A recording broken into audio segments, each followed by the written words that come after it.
अभी शरद जी हमें एफआईएस की जो लॉन्ग पोजीशन है उसकी बातचीत कर भी रहे थे कि वो 68% के आसपास है, हो सकता है वो जाती है गिरती हुई दिखे और 50% तक फिसल सकती है। तो पहले एफआईडीआई के आंकड़े ही देख लेते हैं कि कल के बाजार में किस तरह का एक्शन उनकी ओर से देखने को मिला, कहाँ खरीदारी कहाँ बिकवाली हुई है।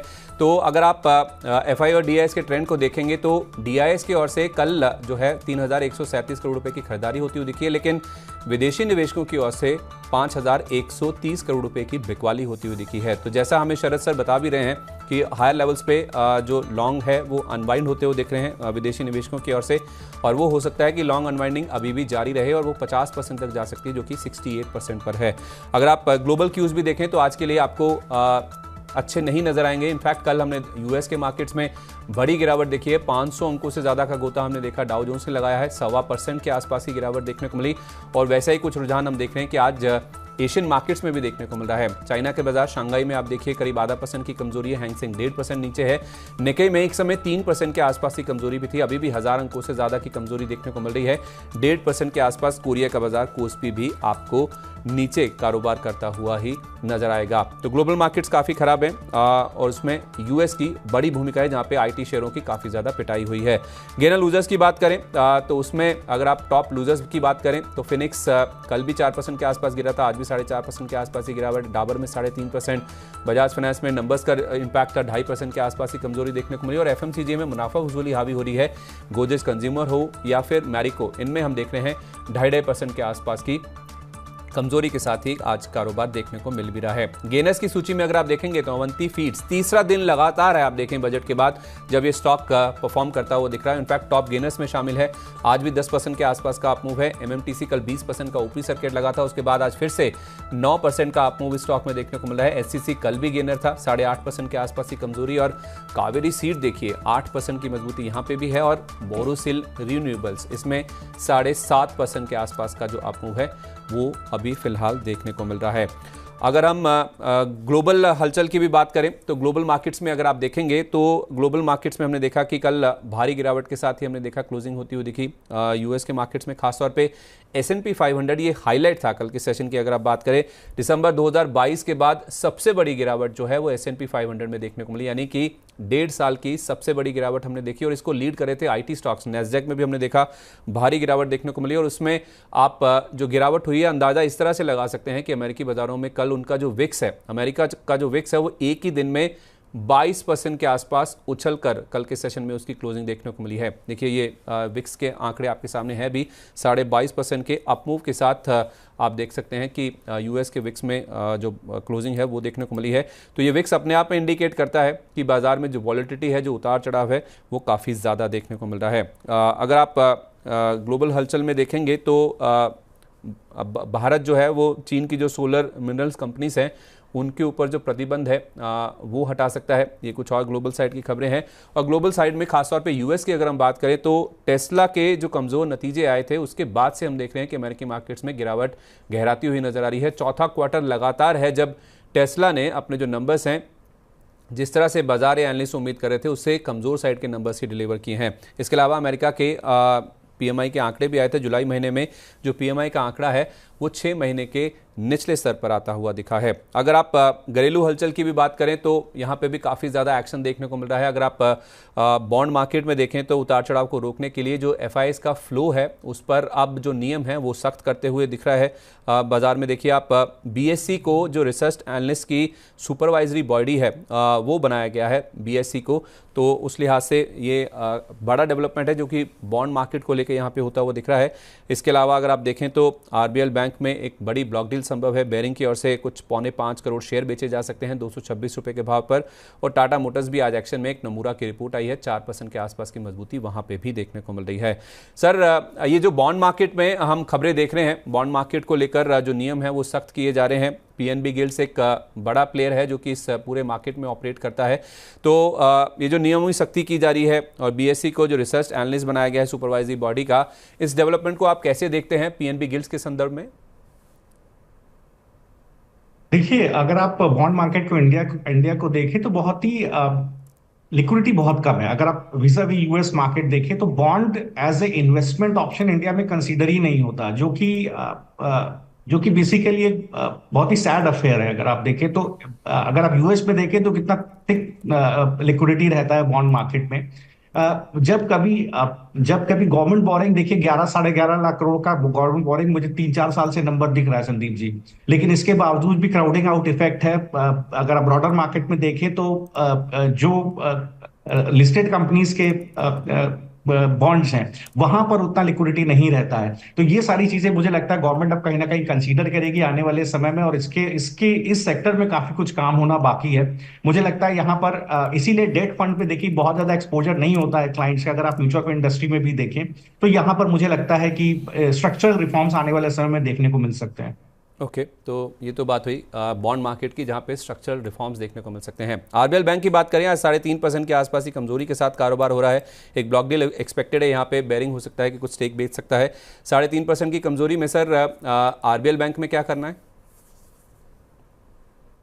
जी तो देखिए, मुझे याद पड़ता है संदीप, शायद 1-2 दिन पहले आरबीएल बैंक का डिस्कशन हम लोग ने किया था। तो वहां पर देखिए जिक्र हुआ था कि वीकनेस है स्टॉक के अंदर। और पहले भी देखिए मैंने इस बात को डिस्कशन किया था कि इसने कहीं ना कहीं अपना 50 वीक एक्सपोनेंशियल मूविंग एवरेज तोड़ा नहीं है। 240 रुपए के आसपास तो नीचे 220 रुपए तक खिसकने की पूरा पोटेंशियल है इसके अंदर। अभी इसका भाव 229 है। मुझे लगता है शॉर्ट बिल्डअप इसके अंदर है, कम से कम 220 रुपए तक का भाव ये जाएगा। 220 रुपए वो बेस है जो करीब 11 मार्च के बाद का इसका एक डिमांड जोन बना हुआ है। तो वहां तक का तो व्यू बिल्कुल क्लियर है। और पहले भी सेल ऑन राइज का व्यू मैंने डिस्कशन किया था कि बहुत ही अग्रेसिव इन्वेस्टर है तो शॉर्ट तो लॉन्ग बिल्डअप हो सकता है, क्योंकि सपोर्ट नहीं बन रहा था। तो इसलिए देखिए 220 रुपए तक बिल्कुल खिसकेगा। उसको अगर बैंक निफ्टी सपोर्ट नहीं लेता है तो मुझे लगता है ये गिर करके कहीं ना कहीं 200 रुपए के भाव तक भी जा सकता है। तो शॉर्ट बिल्डअप रहेगा, सेल ऑन राइज का व्यू बना रहेगा। कमजोर बाजार में भी आज शेयर जो परफॉर्म कर रहा है, 52 वीक हाई लगा रहा है, वो है टाटा मोटर्स का। 4.25% के आसपास की मजबूती इसमें है। एक नमूरा की रिपोर्ट आई है जिसमें इसको अपग्रेड किया गया है, इसकी रेटिंग बढ़ाकर बाय की गई है। 26% ऊपर का टारगेट दिया गया है। तो 1071.50 का एक 52 वीक हाई आज टाटा मोटर्स के शेयर ने लगाया है। कमजोर बाजार में कोई शेयर अगर परफॉर्म करता है सर, तो कितनी मजबूती के इंडिकेशन है? क्या नेक्स्ट लेवल्स निकल रहे हैं? बिल्कुल, देखिए यहाँ पर देखिए बिल्कुल बहुत अच्छा पैटर्न है। अगर आप देखें तो मार्च के बाद से जो कंसोलिडेशन जोन बना था उसका ब्रेकआउट दे रहा है स्टॉक। बिल्कुल खरीदना चाहिए। मुझे लगता है बेस है कहीं ना कहीं 960 रुपए के आसपास इसका। ये आपको देखिए जो बेस अभी तोड़ेगा ये आराम से 1200 रुपए लेकर के जाएगा। तो बाय ऑन डिप्स का व्यू रखिए, 980 के बाद स्टॉप लॉस रखिए, डिप्स पे खरीदिए। मुझे लगता है 1200-1250 तक के लेवल आपको इसी एक्सपायरी में, अगस्त एक्सपायरी में देखने को मिल जाएंगे। 1200-1250 तक के जो टारगेट्स हैं वो टाटा मोटर्स के स्टॉक में देखने को मिल सकते हैं। आज कमजोर बाजार में भी टाटा मोटर्स का शेयर आप देखेंगे मजबूती के साथ कारोबार कर रहा है। नया 52 वीक हाई स्टॉक ने टच किया है। अगले टारगेट 1200-1250 के। कल बाजार बंद होने के बाद सेबी की ओर से एक खास रिपोर्ट आई, एक प्रेस रिलीज जारी करी जिसमें उन्होंने कुछ आंकड़े शेयर किए हैं और वो आंकड़े बहुत ही इंटरेस्टिंग है। वो मैं आपके सामने रखना चाहूँगा। FY23 यानी कि जो पिछला वित्त वर्ष है उसमें जो सेबी ने एक रिसर्च करी, जो स्टडी करी है, उसमें जो आंकड़े निकल के आए हैं वो ये बताते हैं कि 70% इंट्राडे ट्रेडर्स ने मार्केट में पैसा गंवाया है। जो इंट्राडे बेसिस पे ट्रेड करते हैं उनमें से 10 में से 7 लोगों ने पैसा गंवाया है। और कैश मार्केट में 33% लोग ट्रेडर्स कैटेगरी में हैं, यानी कि 1/3 लोग ऐसे हैं जो कि ट्रेडर्स हैं। तो उसमें से अगर 70% लोग पैसा गंवाते हैं तो इसका मतलब यह हुआ कि कैश मार्केट में ओवरऑल जो ट्रेड करने वाले लोग हैं उसमें से 20% लोग तो पैसा गंवाते ही हैं। इस स्टडी का अगर आप एक निचोड़ निकालने की कोशिश करेंगे तो वो आपको समझ में आता है। इनफैक्ट एक्टिविटी आप देखिए किस तरह से बढ़ती हुई दिखी है। 2019 से लेकर 2023 का जो फेज़ है, कोरोना से पहले और कोरोना के जो बाद के 3 साल हैं, वहाँ तक के आंकड़े अगर आप देखेंगे तो ट्रेडिंग में 300% यानी कि 4 गुना के आसपास की जो बढ़ोतरी है वो इनफैक्ट देखने को मिली है। और इसमें अगर आप देखेंगे जो नया इजाफा हुआ है, जो नए लोग आते हुए दिखे हैं, उसमें 48%, ऑलमोस्ट आधे लोग ऐसे हैं, आधे ट्रेडर्स ऐसे हैं जिनकी उम्र 30 साल से कम है। यानी कि युवा इन्वेस्टर जो हैं, युवा ट्रेडर्स जो हैं वो मार्केट में आते हुए दिखे हैं। और उन्हीं की ओर से ज़्यादा एक्शन जो है, एक्टिविटी है, वो मार्केट्स में बढ़ता हुआ दिखा भी है। और लेकिन जो कैश मार्केट में भी जो ट्रेड करते हैं, खासतौर पे इंट्राडे में ट्रेड करते हैं, उसमें से 20% लोग ऐसे हैं जो कि पैसा गंवाते ही हैं। सर, इससे पहले हमने देखा था एक FNO को लेकर, यानी कि वायदा बाजार को लेकर एक रिसर्च रिपोर्ट आई थी, सेबी की ओर से रिलीज आई थी, जिसमें उन्होंने कहा था हर 10 में से 9 लोग ऐसे हैं जो कि पैसा गंवाते ही हैं। अब ये कैश मार्केट को लेकर भी उनकी ओर से जो नंबर्स आए हैं वो कुछ खास इंटरेस्टिंग नज़र आ नहीं रहे हैं प्रॉफिटेबिलिटी के लिहाज से। तो 33% इंट्राडे ट्रेडर्स पैसा गंवाते ही हैं, यानी कि ओवरऑल अगर आप देखेंगे तो 20% लोग ऐसे हैं जो कैश मार्केट में भी पैसा गंवाते ही हैं। कैसे देखा सर आपने इस पूरी रिपोर्ट को, और जो ब्रोकरेज स्टॉक्स हुए या फिर एक्सचेंजेस की अगर आप बात करें, बीएसई एकमात्र लिस्टेड स्टॉक है इस पूरे स्पेस में, उनको आप कैसे व्यू कर रहे हैं इस रिपोर्ट के पूरे कॉन्टेक्स्ट में?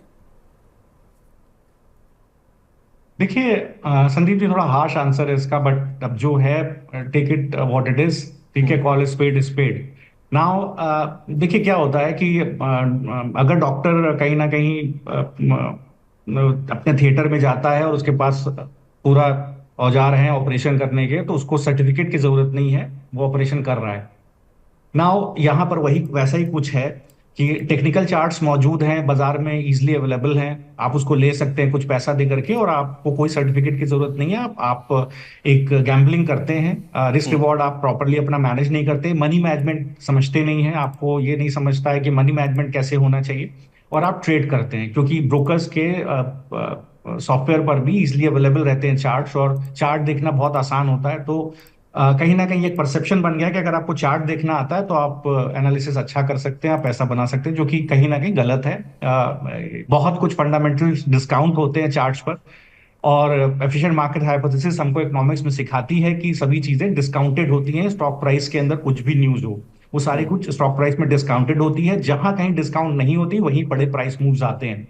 तो सारी चीजें फंडामेंटल डिस्काउंटेड होती है, फंडामेंटल को थोड़ा समझना मुश्किल होता है, जहां पर कि लोग उतना ध्यान नहीं लगाते हैं। हैविंग सेड दैट, ये बिल्कुल साफ है इस रिपोर्ट के अंदर कि जो पोजिशनल प्लेयर्स हैं संदीप जी, जो कहीं ना कहीं बाय करके छोड़ रहे हैं या सेल करके छोड़ रहे हैं, कम ब्रोकरेज चार्जेस दे रहे हैं, उनके प्रॉफिट की प्रोबेबिलिटी ज्यादा है। जो इंट्राडे ट्रेड कर रहे हैं उनकी थोड़ा सा लॉस की प्रोबेबिलिटी बढ़ जाती है। तो ये एक सिग्नल है जो इन्वेस्टर्स हैं, ट्रेडर्स हैं, उनके लिए कि बाजार में एल्गोस काम कर रहे हैं, एल्गोरिदम्स काम कर रही हैं जो आपके अगेंस्ट काम कर रही हैं। जहां आपका स्टॉप लॉस होता है वो उसको ट्रैक करते हैं और उसी स्टॉप लॉस को पहले हिट कराते हैं। आप स्टॉप आउट हो जाते हैं, फिर सिक्योरिटी वहीं जाती है जहां उसको जाना चाहिए, आप स्टॉप आउट हो जाते हैं। तो ये समझिए कि आप एल्गोस के अगेंस्ट प्ले कर रहे हैं। अगर आप एल्गोस के अगेंस्ट प्ले कर रहे हैं तो आप अगर उनको इंट्राडे में चॉइस देंगे सर, या बीटीएसटी एसटीबीटी करेंगे, तो आपका स्टॉप आउट होने की प्रोबेबिलिटी बढ़ जाएगी, सिक्योरिटी वहीं जाएगी जहां आप उसको जाना है, जहां आप एंटिसिपेट कर रहे हैं, लेकिन आप स्टॉप आउट हो चुके होंगे। तो अब देखिए बीएसई को अगर आप देखें तो 50 वीक एक्सपोनेंशियल मूविंग एवरेज के आसपास सपोर्ट है, लेकिन एक कन्विंसिंग सपोर्ट नहीं है, क्योंकि गैप डाउन ओपनिंग इस वीक में मिली थी। मुझे लगता है कि जब तक ये कहीं ना कहीं 2500 रुपए के ऊपर सस्टेन ना हो, इसमें गिरावट का एक दौर जारी रह सकता है। हो सकता है गिर करके 1950 रुपए तक बॉम्बे स्टॉक एक्सचेंज का शेयर आ जाए। और एक चीज संदीप जी मैं आपके माध्यम से दर्शकों को कहना चाहता हूं, ये मान लीजिएगा कि बैंक्स को तकलीफ है, क्योंकि ट्रेडिंग में काफी पैसा आ रहा है, मनी फ्लाइट है डिपॉजिट से, बैंक डिपॉजिट से सीधे सीधे इक्विटी मार्केट की तरफ, क्योंकि रिस्क प्रीमियम इक्विटी मार्केट में ज्यादा है। इसको देखते हुए आने वाले समय में सेबी हो सकता है कि कुछ एक ऐसे स्टेप्स ले जो ट्रेडिंग के ऊपर हो, जहां कैपिटल गेन्स ट्रेडिंग पे बढ़ाया जाए या छोटी पोजीशंस पे बढ़ाया जाए। ये देखने में आ सकता है। ये हो सकता है कि कहीं ना कहीं बैंक्स को फायदा करे। बहुत ही इंटरेस्टिंग होगा आने वाले समय में देखना, लेकिन मैं हमेशा कहता हूं पोजिशनल व्यू लेना चाहिए, कुछ एक दिन का व्यू लेकर के चलिए। अगर आप ट्रेडिंग भी कर रहे हैं, कम से कम महीने भर, महीने डेढ़ महीने का व्यू लेकर चलिए, सो दैट मार्केट की नॉइज एब्जॉर्ब हो जाए आपकी ट्रेडिंग में। चलिए ठीक है सर, ये राय है। जहाँ तक सेबी की जो कल एक रिलीज आई है उसके ऊपर हमारे साथ एक दर्शक फोन लाइन पे मौजूद हैं, अपना सवाल हमारे साथ शेयर करना चाह रहे हैं। धर्मेंद्र कुमार यादव जी हमारे साथ लाइन पे मौजूद हैं। सर नमस्कार, बताइए क्या जानना चाहते हैं? नमस्कार सर। सर मैंने IRFC के शेयर लिए हैं, 300 क्वांटिटी है जी, और ये सर हमने 207 के रेट पे लिए हैं। ओके जी सर।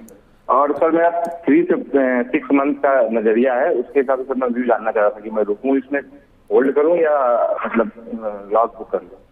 शरद सर 6 महीने का नजरिया इनका, इन्होंने 207 रुपए पे लिए हैं, शेयर आ गया है IRFC का गिरकर 185 रुपए पर, आज भी करीब 4% के आसपास की कमजोरी है। क्या करना चाहिए सर?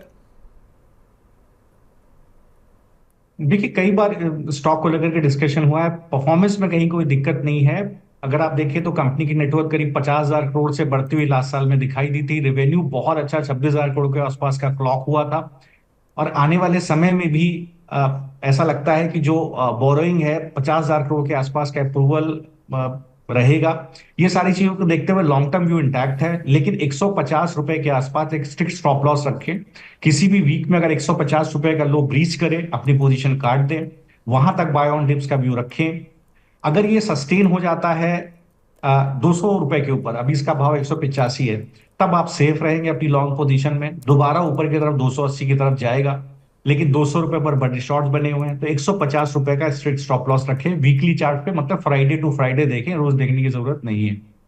ओके, तो वीकली बेसिस पे आप इसे देखें। नीचे की ओर 150 ये आपका स्टॉप लॉस का लेवल है, और ऊपर में 200 रुपये का लेवल अगर पार होता है, सस्टेन करता है, फिर 280 तक के जो लेवल्स हैं वो भी देखने को मिल सकते हैं।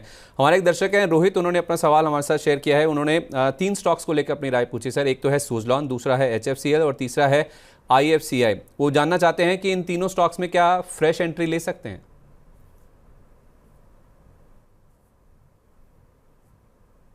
जी, तो देखिए सुजलॉन को देखिए मैंने काफी बार आपको स्टॉक शेयर किया है। इस स्टॉक की largest ever order book 3.5 gigawatt के आसपास लास्ट क्वार्टर में क्लॉक हुई थी। रेवेन्यू विजिबिलिटी बहुत अच्छी है स्टॉक के अंदर। अगर आप देखें तो ईपीसी और नॉन ईपीसी के अंदर अच्छी ऑर्डर बुक का स्प्लिट है। अगर विन इंस्टॉलेशन में देखें तो इंडिया का जो कैपेसिटी एक्सपेंशन है 2017 के बाद हाईएस्ट है। और अगर आप देखें तो मार्केट शेयर करीब 30% के आसपास है। कोई सिग्निफिकेंट कंपटीशन इस सेक्टर में सुजलॉन को नहीं है अगले 2-3 साल तक। तो मैं इस स्टॉक को 25 रुपए से संदीप जी सजेस्ट कर रहा हूं। अभी कुछ दिन पहले भी मैंने आपके चैनल पर 40-45 रुपए के भाव पे दोबारा सजेस्ट किया था। मेरा टारगेट था 70 रुपए, वो टारगेट आने वाला है। आप 52 रुपए पे स्टॉप लॉस रखिए सर। 70 और 80 रुपए के टारगेट के लिए बने रहिए। मुझे लगता है जल्दी 80 रुपए के आसपास भी आपको आता हुआ दिखाई देगा। इसके अलावा एक शेयर और, अगर आप सुजलॉन के में राय ले रहे, एक शेयर और पकड़ लीजिए, बोरोसिल रिन्यूएबल। मैंने कुछ समय पहले संदीप जी आपके चैनल पर इसको सजेस्ट किया था। देखिए 470 के आसपास इसका बेस था। मुझे लगता है ये 600-670 रुपए के भाव तक जाएगा। बिल्कुल इसको पकड़ के चलिएगा। देखिए relentless dumping solar glass products में चाइना और वियतनाम से दिखाई दे रही थी। अगर आप देखें तो एबिडा मार्जिन में इसी वजह से पिछले साल में डिक्लाइन दिखाई दिया था। Anti dumping duty solar glass import में चाइना और वियतनाम से गवर्नमेंट कंसीडर कर रही है। तो अगर आप देखें तो एंटी डंपिंग ड्यूटी और काउंटरवेलिंग ड्यूटी DGTR से एक्सेप्ट हो चुकी है। ये सारी चीजें स्टॉक को ऊपर की तरफ खींच रही हैं। मुझे लगता है 600-670 के टारगेट के इसको होल्ड करना चाहिए। HFCL में देखिए बिल्कुल बने रहना चाहिए, एकदम घबराइए नहीं। 105 रुपए के आसपास अपना स्टॉप लॉस रखिए। उसके नीचे वीकली क्लोजिंग आए तो पोजीशन काटिएगा। स्ट्रेंथ कब आएगी? जैसे 128 को काटेगा तो 160 की तरफ जाएगा। पोजिशनल व्यू रखिएगा कम से कम दिसंबर तक का। IFCI देखिए यहां पर एक अच्छा ट्रैक्शन देखने को मिला है IFCI के अंदर। बेस अब आप यही 81 रुपए का बेस मान लीजिए इसका। 81 रुपए के आसपास का इसका स्टॉप लॉस रख लीजिए। 81 रुपए के नीचे जाए पोजीशन काटिएगा। मुझे लगता है 110 रुपए की तरफ ये आपको जाता हुआ दिखाई देगा। ओके, तो 110 का टारगेट है। IFCI की बात है, 81 रुपये का स्टॉप लॉस है। और इसी तरह से आपको राय HFCL, सुजलॉन और उसके साथ साथ बोरोसिल रिन्यूएबल्स में भी दी गई है।